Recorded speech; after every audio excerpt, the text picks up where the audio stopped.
Friends नमस्कार आपण मानकु मोर channel Indian flavour को बहुत बहुत स्वागत जनाऊे।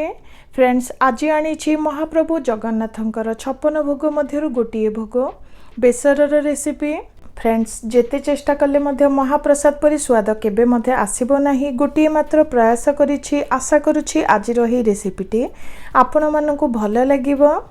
जदि भल लगे गोटे लाइक करदेवे, नुआ थांती तो आगु को नुआ नुआ वीडियो पाई चैनल टी को सब्सक्राइब करने को भूलिबे नहीं। तो डेरी न करी चलंतु आज ही रेसिपी टी को स्टार्ट करिबा।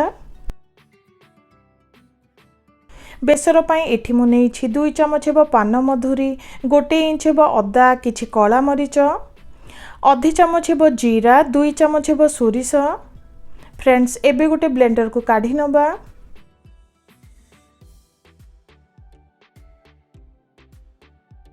एबे दरकार हिसाब रे सेथिरे पानी को दे किछि समय पई बतुरी नबा। फ्रेंड्स बेसर पई एही सब परिबा को नेइछि भल भाबरे धोई एही परी काटी नेइछि। एठी देखंतु किछि सारू को नेइछि, सारू को एही परी छोटिया छोटिया खंडरे काटी नेइछि। ता सहित खंब आलू को नेइछि। एठी देखंतु कंधमूल को नेइछि, कला न हेबा पई एठी मु पानी रे बतुरी रखिछि। 2टी बैगण को एहीपरी काटी नेइछि ओ पानी रे बतुरी रखिछि। एठी मु नेइछि बोईतालू बा कखारू, ता सहित गोटे कदली को काटी पानी रे बतुरी नेइछि। बेसर रे कला चना को ही यूज करा जाए। एठी मु गोटे कप हेबो कला चना को भल भाबरे बतुरी नेइछि। किछि समय परे देखंतु मसला सब भल भाबरे बतुरी गलानी। एबे चिकन करी बाटी नबा। देखंतु बाटी नेइछि, बेसरटी आमर रेडी हे गला। फ्रेंड्स आज मु महाप्रसाद को एही कड़ाई रे प्रस्तुत करूछि। महाप्रसाद को माटी हांडी रे प्रस्तुत करा जाए। आपण मानक पाखरे माटी हांडी थाए तो आपण माने सेथिरे प्रस्तुत करि परिबे। दरकार हिसाब रे एबे सेथिरे पानी को देई दबा। जेते क्वांटिटी रे परिबा ओ चना को नेइछंदी से हिसाब रे पानी को देबे। पानी को देला परे एबे सेथिरे चना को देई किछि समय पई फुटिबा को छाडी नेउछि। फ्रेंड्स देखंतु चना हल्का सिझी आसिलानी। एबे सेथिरे काटी रखिथिबा परिबा सब को देई दबा।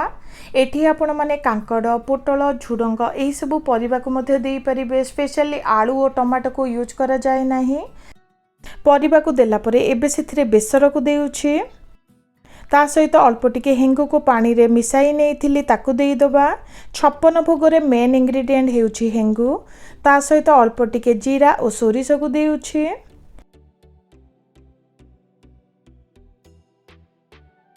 स्वाद अनुसार एबे सेथिरे लूण को देई दबा। फ्रेंड्स गोटे कप हेबो फ्रेश नडिया कोर को रखिछि। सेही नडिया कोर को देई दबा जहा द्वारा बहुत सुंदर टेस्ट आसीबो। ता सहित महाप्रसाद टिके मिठा होई थाए। एठी मु 2 चमच हेबो गुड़ को देउछि।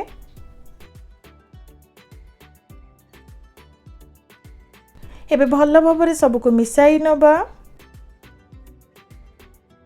फ्रेंड्स दरकार हिसाब रे एबे सेथिरे 1 चमच हेबो हळदी गुंड को देउछि।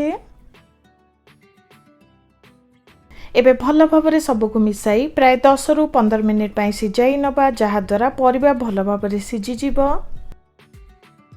मझिरे मझिरे एही परे चेक करूथिबे। परिबा हल्का टिके कंचा अछि पुणी थरे कवर करी नै सिजाई नबा। बेसर रे नाड़ी बढी को दिया जाए। आज मु एठी बिरी बढी को नेइछि। आपण मानक पाखरे नाड़ी बढी न थाए तो आपण माने बिरी बढी को नै परिबे। हल्का टिके घियो रे भाजी नेउछि।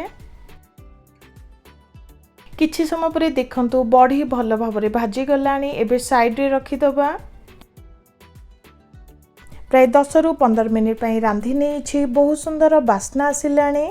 फ्रेंड्स देखंतु परिबा चना सह भल भाबरे सिझी गलानी। टिके बहलिया लागुछि। एबे सेथिरे भाजी रखिथिबा बढी को देई दबा। ता सहित सुंदर बास्ना और टेस्ट पाए एठी मु 1 चमच हेबो घियो को देउछि। किछि लोकन को लागि थाए महुर और बेसर गोटिए रेसिपी, किंतु महुर और बेसर 2टी अलग रेसिपी। सेम परिबा को यूज करा जाए। बेसर रे सोरिष को यूज करा जाए, महुर रे सोरिष को यूज करा जाए नाही और प्रणाली मध्य टिके अलग थाए। पुणी थरे कभर कर 2 ରୁ 3 मिनिट रांधि नबा। तो फ्रेंड्स देखंतु आज ही 56 भोगटी रेडी हो गला। एबे गोटे पात्र को काढ़ी नेउछि। देखंतु एही बेसर को देखिबा को जेमिति खाइबा पई मध्य अति सुआदिया होइछे। निश्चित ट्राए करिवे, पिलांग ठारू बड़ जाए समस्त को पसंद आसीबो। ऊपर किछि नडिया कोर ता सहित तुलसी पत्र दे सजाई नेउछि। आशा करुछि आज ही रेसिपीटी आपण माननकु भल लागिथिबो। निश्चित ट्राए करिवे, केमिति लागिला निश्चित शेयर करिवे। रहुछि, नमस्कार।